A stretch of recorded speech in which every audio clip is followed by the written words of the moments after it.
Hey everybody, it's Marie. I am back. You're going to see a lot of my face today, so thank you for tuning in. We have Lori Cecil Banani on with us today to talk about diversity and inclusion, to continue that conversation. I think it's so important, so thank you for tuning in. I'm going to go ahead and pull Lori up with me. Hi, Lori. How are you? Great. How are you doing? Great. I'm just running. I had to, to be very real with everyone on this call.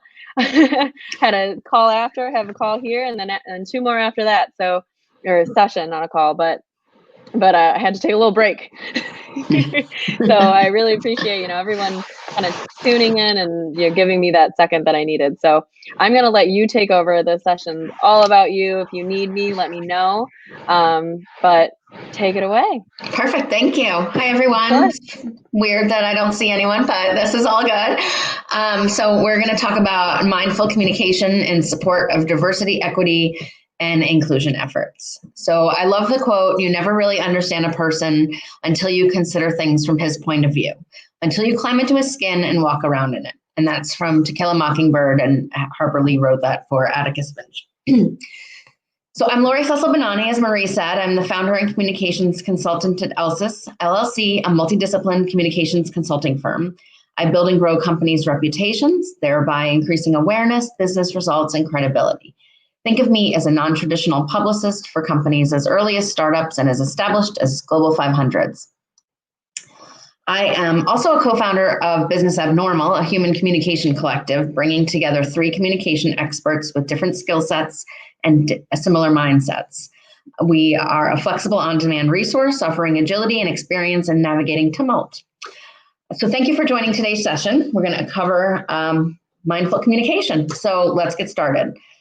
In a world where there's a long overdue focus on diversity, equity, and inclusion, communicating effectively is critical. How can you ensure the way and how you communicate cuts through clutter and reaches the intended audience? I'm not going to pretend to be an expert because this is a topic that is constantly evolving. What I do know is how to communicate effectively. So in this session, you'll learn 6 mindful ways to communicate and learning more about how people might consume content. According to McKinsey and Company, the US spends $8 billion on diversity training every year. That's right, $8 billion. Diversity, equity, and inclusion is not just one person's job. It's really everyone's job. Small changes can make a big difference. Remember the golden rule? As promised, I will share 6 tips for mindful communication in support of these efforts. Number 1, prioritize pronunciation. The way you handle this says a lot about you. Do you try to get it right?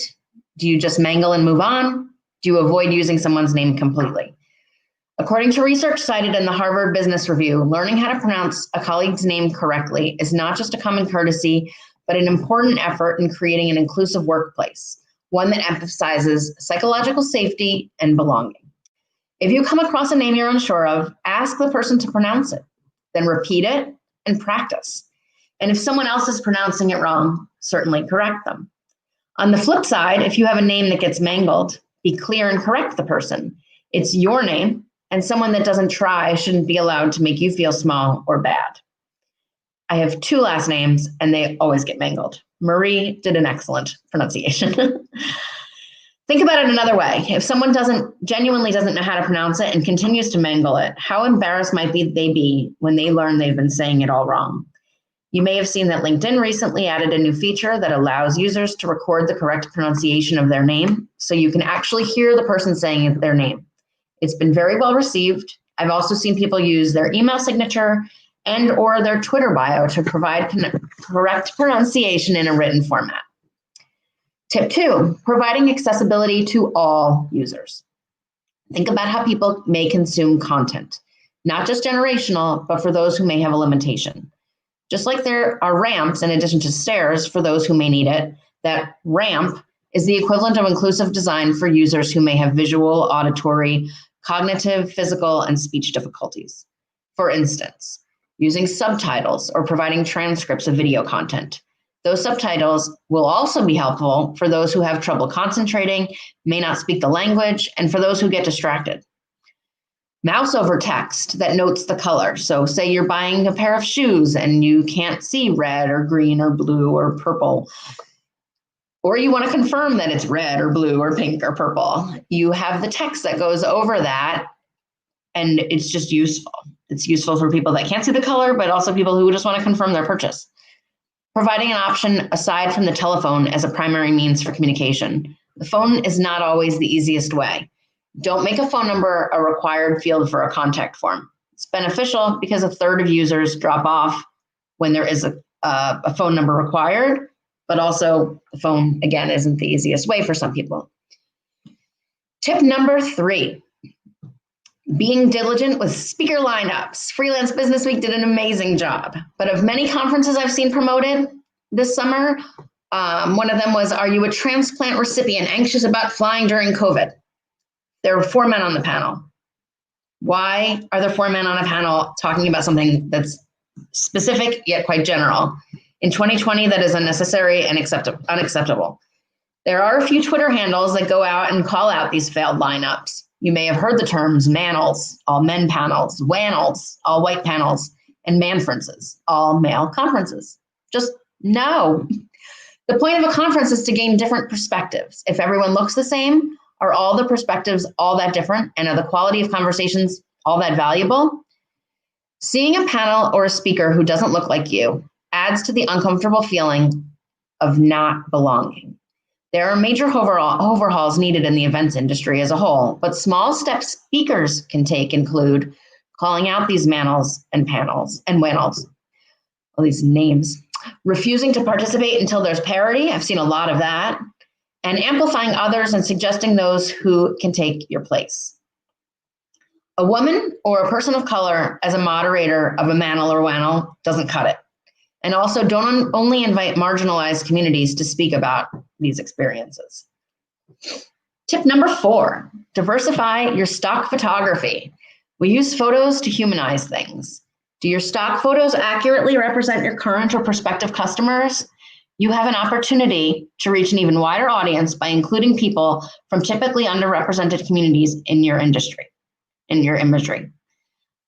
It's sort of like seeing the people on a panel that don't look like you. If you see all this advertising, people that don't look like you, is the product really for you? Or is that the effect that it's not for me? Your customers are most likely a mix of skin tones, body shapes, abilities, gender, and more. Consumers are expecting brands to do better, and authenticity is critical. These consumers want to know that companies support that they support them. Commit to diversifying your stock photography use. There are plenty of places to grab images, and there's many sites that make it easy to be purposeful about representation. Nappy.co provides stereotype-free images of Black and brown people for free. Tonal.co, Tonl.co, wants to, and I quote, transform the idea of stock photography by displaying images of diverse people and their stories around the world, and challenge the stale, homogenous look of traditional stock photography by showcasing the many ethnic backgrounds of everyday people, end quote. And there's something called the Brewers Collective that's through Anheuser-Busch, which has a collection of images with people with disabilities. While there's still more work to be done, if you look, you can certainly find.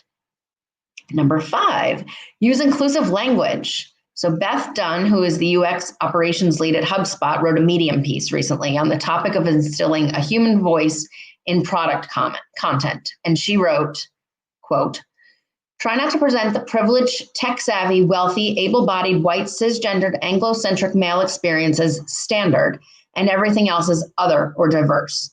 Seek ways to place the other in the center of things instead. She continues, what's great is that the English language is such a flexible, expressive language, so there are all sorts of ways to say what you need without indicating anything that might be exclusive. It just takes a little imagination, empathy, and practice. That's all, end quote. So to start, here's a few phrases that are not super inclusive. The catch-all, hey guys, to a group of women is not inclusive. Calling someone a girl if she's over 18, she should be called a woman. Replacing the word handicapped with disabled or differently abled. A person in a wheelchair versus wheelchair bound. Let's describe the person. So woman in a wheelchair, man in a wheelchair. And then a woman who is blind instead of a blind person. Let's not put that differently abled part first. And there's some great guides out there. There's just a couple. And like everything, it will become easier the more you put into practice. Making the effort to use inclusive language is crucial. And the final tip, and one that's quite important right now, is being mindful of nonverbal communication. There's so much lack of in-person communication. And even right now, I can't see the people I'm talking to. So I'm pretending I have a room right here. But it's not what you say, it's how you say it. Over and over, research shows that when a person sends a mismatched message, recipients almost always believe the nonverbal message over the verbal one. Think, I'm fine, and slamming a bag down on the desk, or tell me more while staring out a window. Are they really fine? Do they really want to hear more? Likely, no. Nonverbal communication encompasses the ways that you express yourself, aside from the words you speak.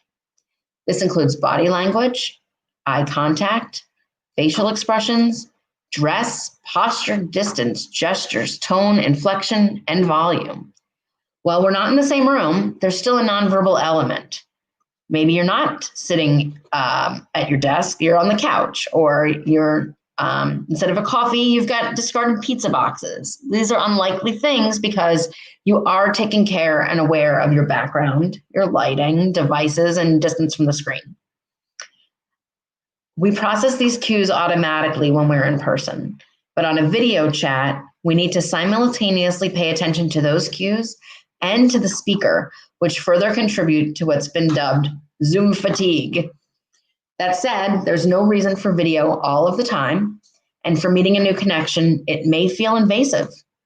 And finally, if you want to turn the video off, many of these technologies give users the option to provide nonverbal feedback like hand raising or applause. So I hope this was helpful. To recap, prioritizing pronunciation, providing accessibility to all users, being diligent with speaker lineups, diversifying your stock photography, using inclusive language, and being mindful of nonverbal communication. If nothing else, just remember, diversity, equity, and inclusion is not just one person's job. It's everyone's job. Thank you for spending time with me today. And as I mentioned, in addition to ELSIS, my communications consultancy, I'm a co-founder of Business Abnormal, a human communication collective, which brings together 3 experts with different skill sets and similar mindsets. And as a thank you for joining me here today, I'd like to offer you a little freebie. You can visit businessabnormal.com, enter your email address to join our community, and we'll send you the leaders checklist for emerging from the COVID-19 crisis. That's Business Abnormal, BUSINESSABNORMAL.com. And I promise we will not spam, sell, or misuse your email. Again, thank you so much for taking the time out of your day to spend some time learning with me.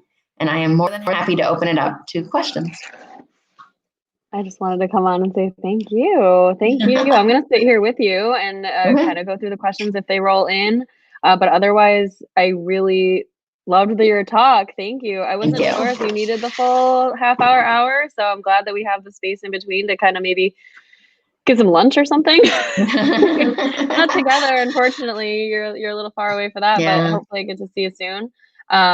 I figured a Friday afternoon people would want to eat a little bit something before the next talk. That was really very thoughtful of you. That was very thoughtful of you. You did have Tia say hi over here, so that was really cool. Kevin over from Tampa, so that was really nice to have. Just thank you for helping us continue the conversation. There were a lot of points that you made there that made a lot of sense. So it was just like, oh yeah, I try to be as politically correct as possible and, make sure that I'm inclusive and, kind. I think kindness is kind of just the underlying message for everything. But that was a very direct, clear, quick message of, something that we've all been talking about all week. So I think we definitely needed this. I appreciate, you coming on and doing this for us. You're welcome. Awesome. And was there anything else that you wanted to add? I know that you did mention the website, but is there anything else, any other way anyone can reach you? Yep, you can reach me on Twitter, which is the handle is at Lori Cecil, or on LinkedIn, which is Lori Cecil Bonani. And I did say your name right, didn't I? You Which is totally kind of funny. did. I kind of just rolled with it because I didn't even ask you, but I feel like I've heard you say it. Yeah. So I'm glad that I didn't butcher it because that was a really funny flash No, example, which hey, is a learning experience, I guess, right? But I got it. Yeah, my name is a mouthful too. I've got a hyphen as well. So I just go by Marie Rochelle. It's really much easier for people to grasp.